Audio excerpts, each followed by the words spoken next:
Assalamualaikum warahmatullahi wabarakatuh. Sahabat harian Banyu Asin yang dicintai Allah Subhanahu wa taala, marilah segenap pujian kita tujukan kehadirat Allah Subhanahu wa taala. Dan sholawat serta salam semoga tetap tercurah kepada manusia paling agung, baginda Muhammad Rasulullah sallallahu alaihi wasallam. Bagaimana kabarnya puasa hari ini? Bagaimana pula kabar sahabat Banyu Asin dalam menyambut Ramadan tahun ini? Bahagiakah? Biasa sajakah? Atau bahkan sebab? Mengingat kondisi Ramadan tahun ini kita masih dalam ujian pandemi corona. Semoga kita semuanya berbahagia dalam menyambutnya.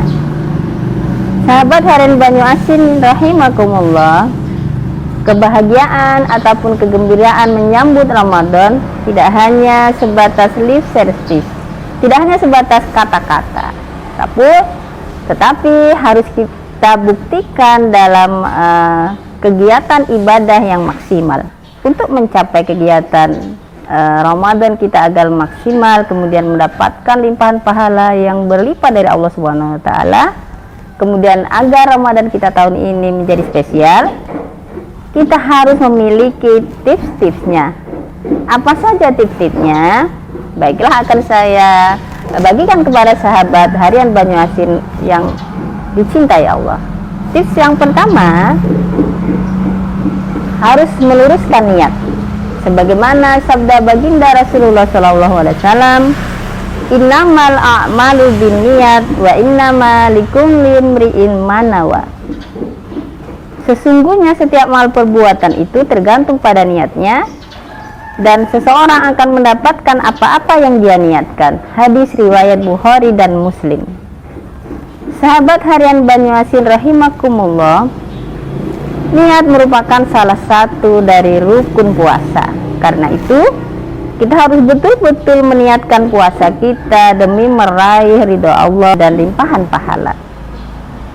Untuk itu harus ada tips yang kedua agar niat kita itu betul-betul sesuai dengan yang dikehendaki oleh Allah Subhanahu wa taala. Apakah tips yang kedua? Pelajari kembali fikih puasa.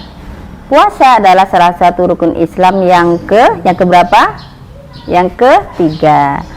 Kita harus tahu hukum seputar puasa, mulai dari apa-apa yang membatalkan puasa hingga keutamaan berpuasa. Tips yang ketiga adalah meminimalisirkan amalan-amalan mubah atau amalan-amalan yang banyak mubazirnya. Nah, karena kondisi kita dalam keadaan semua serba online, bahkan belajar pun lewat jarak jauh atau daring, maka itu memberikan kesempatan ya banyak dari kita yang lebih banyak bersantai-santai dalam melakukan aktivitas. Karena itu pada kesempatan yang penuh dengan limpahan pahala ini, kita harus meminimalisirkan atau bahkan membuang dan meninggalkan aktivitas-aktivitas yang mubah atau mubazir demi untuk meraih limpahan pahala dari ibadah-ibadah Ramadan yang kita lakukan. Kemudian yang keempat, apa tipsnya? Yang keempat adalah memiliki target. Jangan biarkan Ramadan yang penuh limpahan pahala ini berlalu begitu saja. Buatlah target-target. Misalnya, akan berapa kali hatamkah membaca Al-Qur'annya? Yang kedua, akan bersedekah berapakah? Misalnya tahun lalu hanya bersedekah 1 juta misalnya, maka tahun ini harus ada peningkatan. Kemudian yang ketiga, akan men-share konten-konten dakwah apakah dalam akun-akun sosmednya.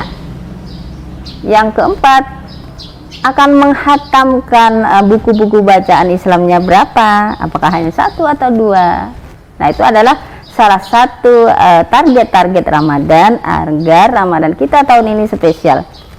Kemudian target-target itu apakah bisa terlaksana begitu saja? Tentu saja tidak, tanpa adanya tips yang kelima.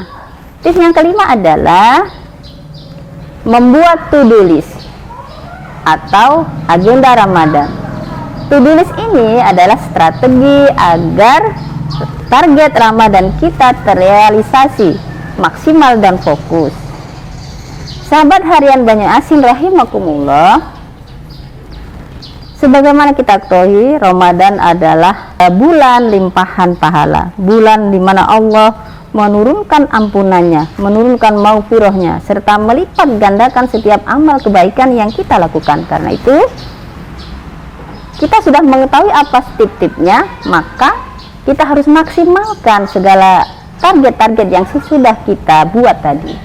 Semoga Allah SWT menjadikan kita sebagai insan yang bertakwa, sebagaimana tujuan dari ibadah puasa yang kita kerjakan.